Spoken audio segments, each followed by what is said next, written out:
Le nom d'un serviteur de Dieu, ça fait 666. D'autres ont calculé le nom de Bill Gates, d'autres ont calculé des noms des gens. Sachez mes frères, que l'Antichrist ne peut pas paraître pendant que l'Église est là.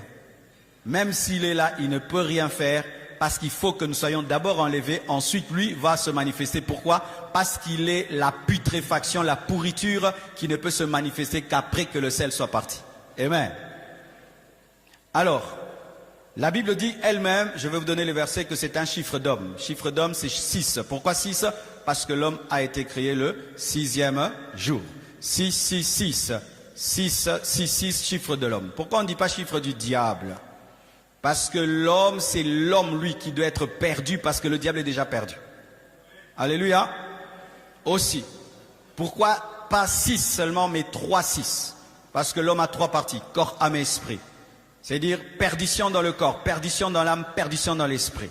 C'est-à-dire une perdition totale et une opposition au Père, au Fils et au Saint-Esprit. 6, 6, 6, ça veut dire quoi?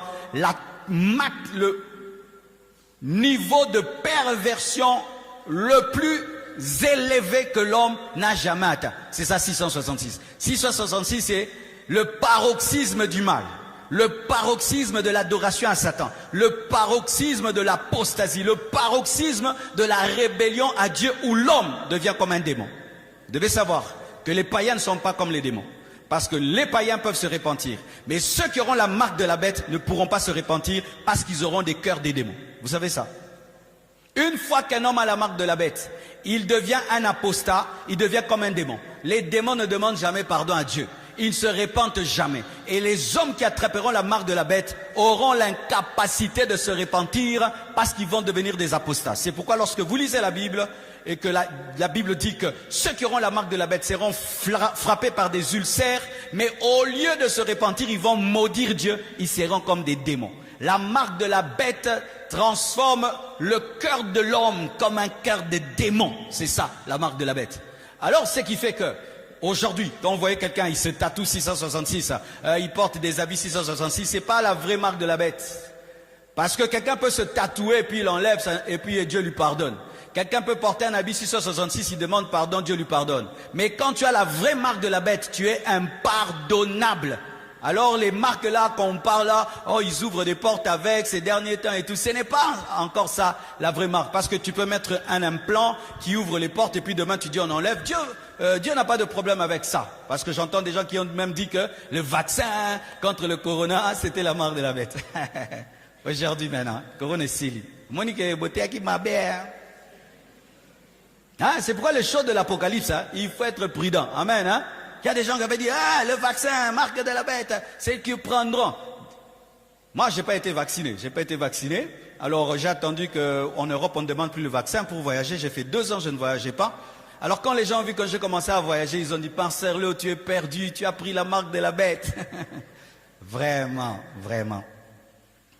Alors, vous devez savoir que la marque de la bête, pour l'instant, elle n'est pas là. Elle est en préparation. Si quelqu'un te dit aujourd'hui, oh j'ai la marque de la bête, ce n'est pas la vraie marque de la bête, parce que si quelqu'un prend la marque de la bête maintenant, entre guillemets, il peut se repentir, Dieu lui pardonne. Mais dans la tribulation, ce n'est pas possible. Et donc pour l'instant, la marque de la bête n'est pas là. Amen. Et la marque de la bête, ce n'est pas seulement un signe que quelqu'un écrit, c'est une adoration à Satan. En plus, c'est une clé. C'est un passeport qui permet de vendre, d'acheter, de voyager. C'est une clé spirituelle, une clé économique, une clé politique, commerciale. Et pour l'instant, il n'y a rien sur la terre qui a ce niveau-là. Amen. Hein? La marque de la bête se prépare, mais elle n'est pas encore en application. Amen. Prenons les versets. Apocalypse 13, versets 20 à 18. La Bible dit, si quelqu'un mène en captivité, Apocalypse 13, 10, si quelqu'un mène en captivité, il ira en captivité. Si quelqu'un tue par l'épée, il faut qu'il soit tué par l'épée. C'est ici la persévérance et la foi des saints. Puis je vis monter de la terre une autre bête. Une autre bête. Il y avait la première, l'Antichrist, mais il y a une deuxième bête. Vous devez savoir que dans l'Apocalypse, il n'y a pas que la bête, la seule bête. Il y a 2 bêtes. Il y a une bête qui est l'Antichrist et il y a une deuxième bête qui avait 2 cornes semblables à celles d'un agneau et qui parlait comme un dragon. Ce sera la combinaison de l'agneau et du dragon, parce que ce sera un faux serviteur de Dieu. Il aura l'apparence d'un serviteur de Dieu, mais il aura la puissance satanique. Ce sera un magicien caché derrière la Bible, un magicien caché derrière l'œuvre de Dieu, un magicien caché derrière l'église. Ce sera le chef spirituel de la plus grande église qui va exister lors de la tribulation. Ce sera une bête, mais qui ressemble à un agneau, mais qui parle comme un dragon. Elle exerçait l'autorité de la première bête en sa présence. Elle était servante de l'Antichrist. Ce sera un serviteur de Dieu, un faux serviteur de Dieu qui va servir un politicien. Ce sera un faux serviteur de Dieu qui sera sous la direction d'un politicien maléfique, démoniaque, qui va lui donner aussi sa puissance. C'est-à-dire le dragon donne sa puissance à l'Antichrist et l'Antichrist donne la puissance aux faux prophètes. Elle exerçait l'autorité de la première bête en sa présence et elle faisait que la terre et ses habitants adoraient la première bête dont la blessure mortelle avait été guérie. C'est-à-dire que l'Antichrist va utiliser la religion pour que les hommes l'adorent. L'Antichrist viendra dans les églises qui vont rester après l'enlèvement pour que les hommes de Dieu disent à leurs fidèles de l'adorer. C'est ce qui va arriver. Comme on entend maintenant des pasteurs qui viennent, oh, votez tel, oh, votez tel. Nous, on ne fera jamais ça. Amen, hein? Pardon. Ici, on prêche seulement la Bible. On ne dit pas votez tel, votez tel.